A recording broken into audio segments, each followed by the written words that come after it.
Numa noite silenciosa no hospital, uma jovem enfermeira chamada Ana iniciava seu turno noturno. Recém-formada e cheia de energia, ela se dedicava com paixão ao seu trabalho, cuidando dos pacientes com carinho e atenção. Porém, algo sombrio espreitava nos corredores vazios. Tudo começou quando Ana fazia sua ronda habitual. O silêncio foi subitamente quebrado por um grito estridente, angustiante, que ecoou pelas paredes. Seu coração disparou enquanto corria em direção ao som, empurrando a porta do quarto com força. Para sua surpresa e confusão, encontrou apenas um paciente dormindo serenamente. O grito parecia ter sido apenas uma ilusão, mas a sensação de pavor persistia. Nos dias que se seguiram, eventos inexplicáveis começaram a se acumular. No banheiro, Ana vislumbrou pés calçados com sapatos brancos por baixo da porta de uma cabine, mas ao abri-la, não havia ninguém. Em outra ocasião, avistou um idoso descendo as escadas no fim do corredor. Preocupada, correu para ajudá-lo, apenas para descobrir que ele havia desaparecido sem deixar rastros. O escritório, antes um local de refúgio, tornou-se fonte de terror quando Ana percebeu um rosto humano se formando na parede. Era apenas um contorno indistinto, um sorriso sinistro que desaparecia quando ela se aproximava para examinar melhor. A realidade e a imaginação pareciam se misturar, deixando Ana cada vez mais perturbada. A noite que mudaria tudo começou rotineiramente. Ana estava de plantão na UTI e por volta da 1 da manhã, decidiu fazer uma rápida pausa para ir ao banheiro.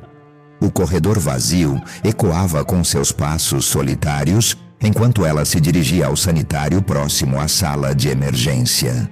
Ao entrar no banheiro deserto, Ana sentiu um arrepio percorrer sua espinha. Apressou-se para terminar, ansiosa para voltar à segurança da UTI. Ao se aproximar da pia para lavar as mãos, a torneira emitiu apenas um clique seco. Nenhuma água saiu. De repente, o som de saltos altos quebrou o silêncio. Ana ergueu os olhos e viu pelo espelho uma mulher em um vestido vermelho vibrante. A estranha tinha uma beleza etérea, mas sua expressão era fria e distante. Sem dizer uma palavra, a mulher começou a se maquiar, seus movimentos lentos e precisos contrastando com a atmosfera tensa. Tentando aliviar o desconforto, Ana perguntou gentilmente por que ela estava se maquiando tão tarde. A mulher respondeu sem emoção que alguém viria buscá-la. Um calafrio percorreu o corpo de Ana. Quem poderia estar esperando por alguém no hospital àquela hora? A situação tomou um rumo ainda mais sinistro quando a mulher abriu sua torneira. Para o horror de Ana, um líquido vermelho e viscoso começou a jorrar, enchendo a pia. A mulher, imperturbável, lavava calmamente suas mãos no fluido escarlate. Foi então que Ana notou os detalhes horripilantes. A pele da mulher era de uma palidez cadavérica, marcada por manchas escuras, e ali, na parte de trás de sua cabeça, havia um buraco enorme e sangrento. O sangue escorria por suas costas, manchando o vestido vermelho de um tom ainda mais escuro. O pânico tomou conta de Ana. Seu instinto gritava para fugir, e ela obedeceu, correndo desesperadamente para fora do banheiro. O som de seus passos ecoava pelo corredor vazio enquanto ela corria de volta para a UTI, seu coração batendo freneticamente. Na manhã seguinte, ainda abalada, Ana reuniu coragem para perguntar a um médico sobre uma possível paciente de vestido vermelho. A resposta do Dr. Chen confirmou seus piores temores.